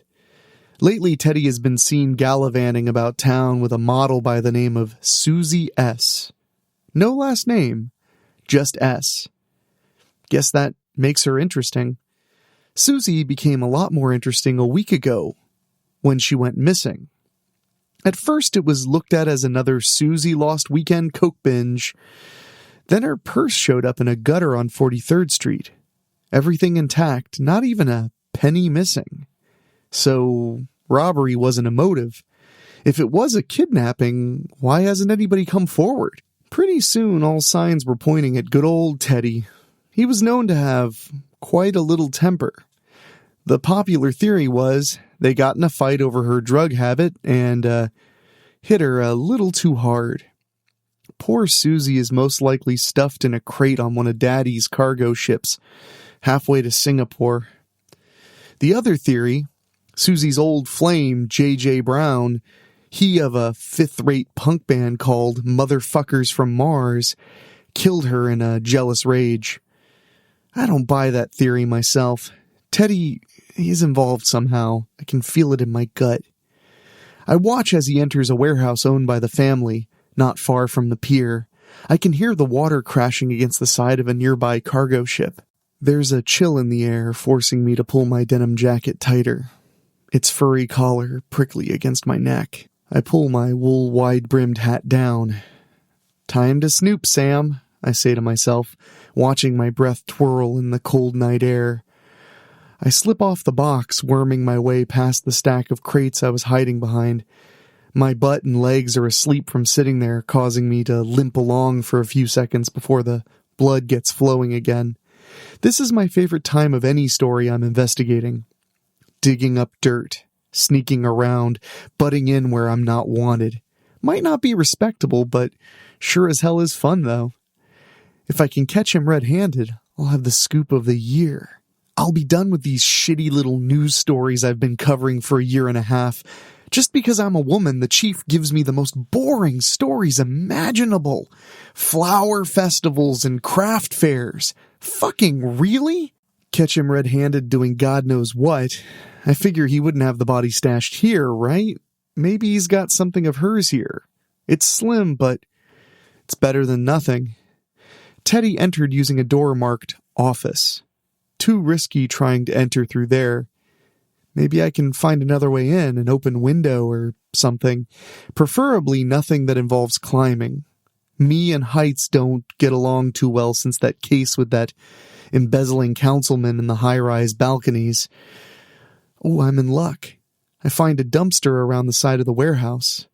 Above it is a large window. There's a horrible smell coming from the dumpster. The image of Susie's decomposing body pops into my head. Shit. No two ways about it. Now I gotta look. Fishing the small flashlight from my jacket, never leave home without it, I lift the lid of the dumpster. Thank God I've got my riding gloves on. I shine the flashlight over the contents of the dumpster. There's a few black trash bags, some empty beer cans, some flattened cardboard boxes, and, something else. I can only see a little bit of it. Red. Bright red. Could it be Susie? I try to push some of the garbage out of the way, but it's too far down. I really, really do not want to climb down there. I ease the lid back down and go hunting for something to extend my reach. After a little looking, I find a broken board from a wooden pallet.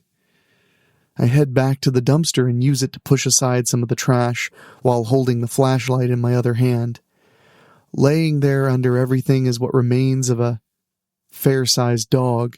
The greasy cheeseburger I had for lunch almost makes a return appearance. I throw the board in and lower the lid.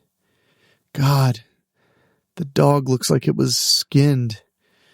Not only skinned, but there's chunks missing, like somebody carved Fido up for lunch meat. Who the hell would do that? Teddy got a dog meat fetish? That would be far out. It'd make a hell of a headline.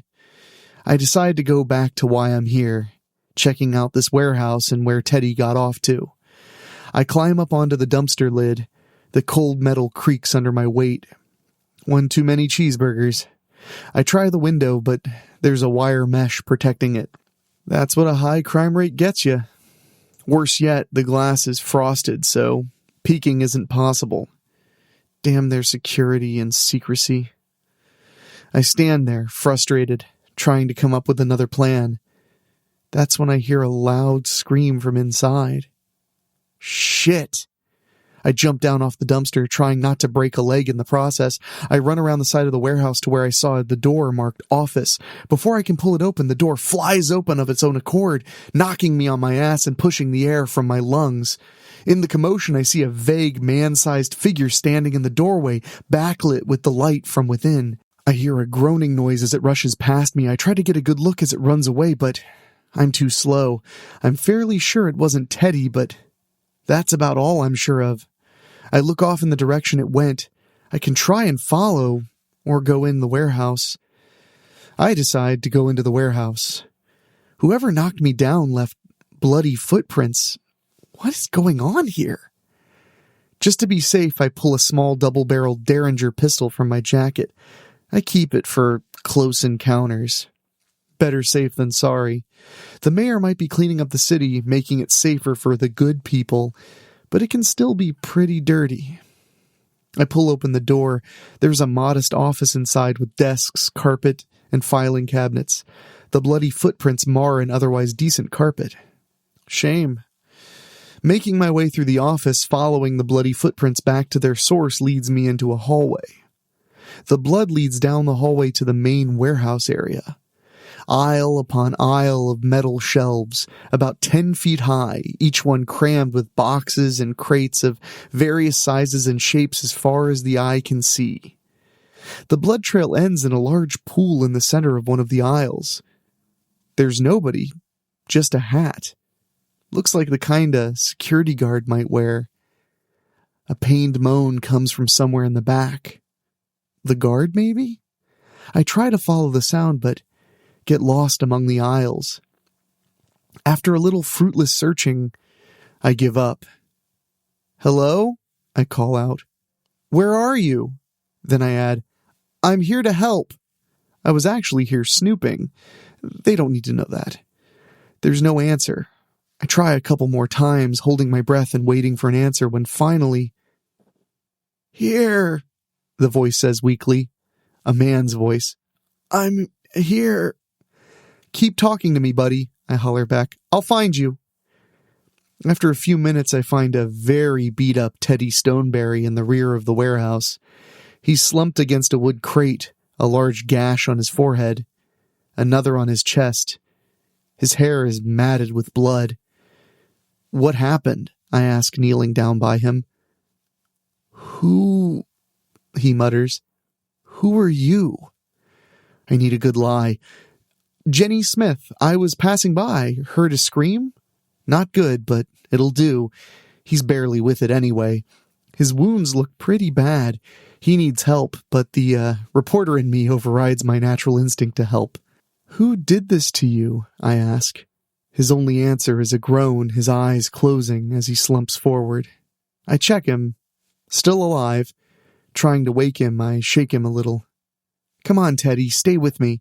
He groans again, his eyes opening and promptly closing once more. Fuck. Wanting to stop his bleeding somehow, I scan the area for a rag or something. That's when I see the room behind a stack of crates, almost hidden away. I rush over. The room is dark. I pull out my flashlight. Looks like someone was being kept here. There's a stained mattress on the floor and some blankets. There's also a bowl with hunks of bloody meat.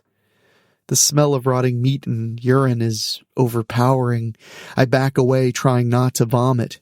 That goddamn cheeseburger won't stay down. God, were they keeping Susie here? What the fuck did they do to her? I go back over to Teddy, suddenly not caring about helping him anymore.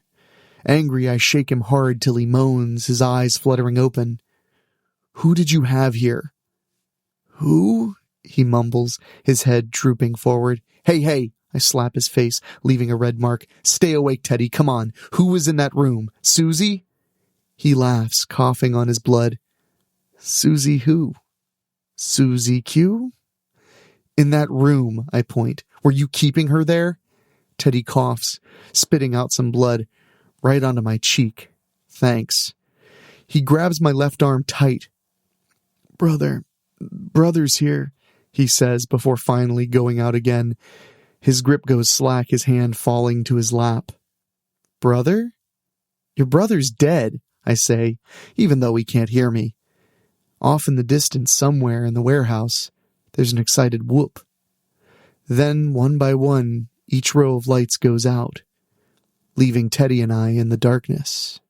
Play, want to play. A hideous voice calls out from somewhere in the pitch blackness. Tick, tick, tick. Something runs through the warehouse. I click the flashlight on, the light beam dances around as my arm trembles. In my other hand, I grip the pistol tight. It's only 2 shots, but right now, it's all I got. Play. I jump as a box comes crashing down off of one of the shelves a few feet behind me. I shine the flashlight upwards and catch a glimpse of a mangled bare foot as somebody runs along the top of the shelves. I hear a noise and stop, dead in my tracks. Another large crate crashes into the floor in front of me. I raise my arms as wood splinters and bottles fly at me. I drop the flashlight in the process. As it rolls away from me, I catch a brief glimpse of an open space on one of the bottom shelves to my left. I use it to dart through into the next aisle, anything to distance myself from whoever is up there. I cross the next aisle until I come to another row of shelves. I press my back against it, using my hand in the darkness to inch along it, trying to head in the direction of the hallway. Drip, drip, drip. I stop moving. Water? A leak, maybe? Drip, drip, drip. Nearby. Reaching out in front of me, a drop hits my hand. Warm. I pull my hand back. Doll. It's right over there. A large, rough hand tries to grab me by the head, knocking my hat off. I push away from the shelves, trying to run, but they grab at my hair, yanking me back. Don't break, Dolly. It says. The pistol. It's only 2 shots. In the dark, I'd be firing blind, but I've got to risk it. I angle it up towards where I think it is, listening for its breathing. I squeeze the trigger. A bright flash in the darkness and an explosion of sound. Over the ringing of my ears, I hear it let out a loud scream, letting me go in the process.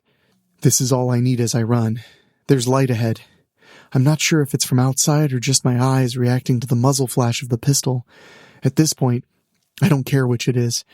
Running towards it, I hit something in the darkness. I go down on my knees, hard. Frantically, I pull myself up, limping forward towards the light. The light is all I have. Closer. Closer. I reach the light. It's the office. Adrenaline surges through me as a way out looms ahead. I reach for the metal bar of the door. My hands feel the coolness of it. Freedom. Then reality's large, rough hands grab me by the hair, yanking me away from the door. Bad doll. My hands fly out, grabbing at anything to hold on to. They latch onto the corner of a desk. I kick at my attacker, digging my boots into their legs and bare feet.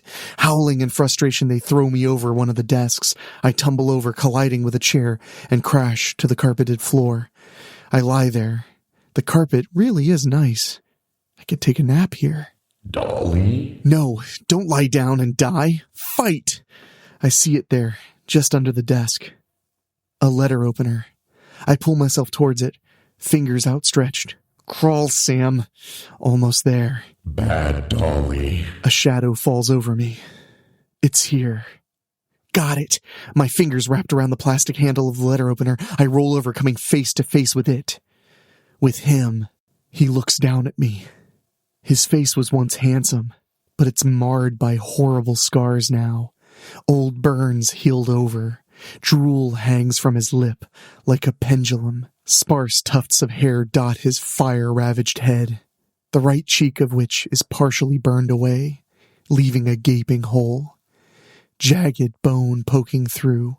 Savage, bloody teeth line his mouth. How can somebody live like that?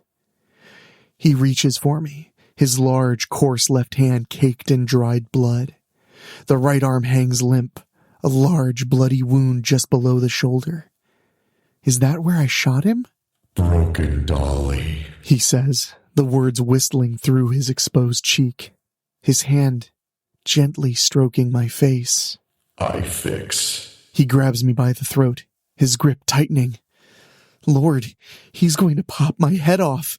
I lash out with the letter opener, stabbing him in the neck with the blade, the handle snapping off in the process. He stumbles back, the blade stuck in his neck. He pulls it out, blood jetting in big red spurts. I pick myself up off the floor, barely able to stand, gasping for air.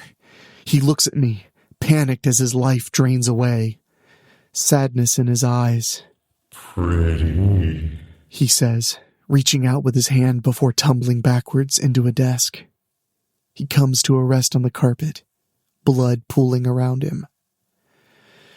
Damn, now the carpet's going to really be ruined. I stumble outside, the cold air waking me up, its bitterness rushing through my lungs. I hear sirens in the distance. Are they coming here? I could go to my motorcycle, it's parked not far from here, stashed behind a shipping container. Disappear or stay? After a few moments of debating, I decide to stay. I really don't feel like walking. I sit down on the cold concrete and wait. 3 hours later, I sit at a desk in the 12th Precinct Police Station, sipping a very bad cup of coffee. It couldn't be more welcome at this moment. What a Fool Believes by the Doobie Brothers is playing on one of the detectives' radios. The hardwood chair under my ass isn't doing me any favors. I thought that crate was bad. I'm gonna feel like shit tomorrow. The police have grilled me over and over. There was no use lying to them about why I was there. I already have a bad reputation with the boys in blue. From what I've gathered, Teddy is still alive. The thing that knocked me down outside the warehouse and left behind a trail of blood? Turns out that was a security guard at the warehouse. Got half his face bit off. Seems Teddy was paying him under the table, keeping his burnt brother there under lock and key. At least, that's who I think it was. Did that crazy meatloaf kill Susie? I think so, even though I have no proof and no way of proving it. Maybe Loaf was the dirty family secret, a secret that got free. But it's not a story I'll ever get to tell. Teddy's family lawyer showed up about an hour ago. After some words with the detectives, I was given a choice. Keep quiet or face numerous charges, including trespassing, gun possession, and murder. What a fucking laugh that is. Sure, I shouldn't have been there, but Loaf? That was self-defense. But I don't have the money to fight Teddy's team of lawyers, and I sure as hell don't like the thought of prison bars. Jimmy Quinn, my very put-upon sidekick and photog, comes marching up to the stairs outside the detective's bullpen, looking like I just woke him up from either a great dream or a hangover. He raises his arm up. This is becoming all too common, Sam. I shrug. What can I say? He runs a hand through his messy hair. Weren't you supposed to be covering a spring flower show? Show got canceled. Take a last sip of the coffee before standing. Get my motorcycle? He tosses me the keys. Right where you said it would be. Would you drive? I ask, stretching and yawning. I'll ride in the sidecar. We walk towards the stairs. You know there's an all-night Chinese place down the block from my place? Good old Quinn. Always trying. Maybe one of these days I'll give in. Maybe. All night, huh? Well, I could go for some General Tso's chicken. And then? He asks, looking a little awkward, hope in his eyes. Then I'm going home to sleep. Alone. I could see how disappointed he was. Think I'll get chewed out by the chief? I ask, already knowing the answer. For sure. Outside, the cold air hits my face. I couldn't get the image of poor Loaf out of my head, and the thought that poor Susie would never have justice. As tired as I am, I don't think sleep will come easy tonight. Well, my spookies, if you made it through all that in one piece, go ahead and count your fingers. Check your reflection. Make sure your shadow is still attached, because tonight we wandered through some very bad places. Rooms where doctors become ghosts, forests where the food chain gets personal, and hidden corners where family secrets grow teeth. There's a certain comfort in ordinary horror. A creaking floorboard, a dark hallway, a face in the window. But body horror, it's a different beast, isn't it? It doesn't just ask what's out there in the dark. It asks what's happening under your skin.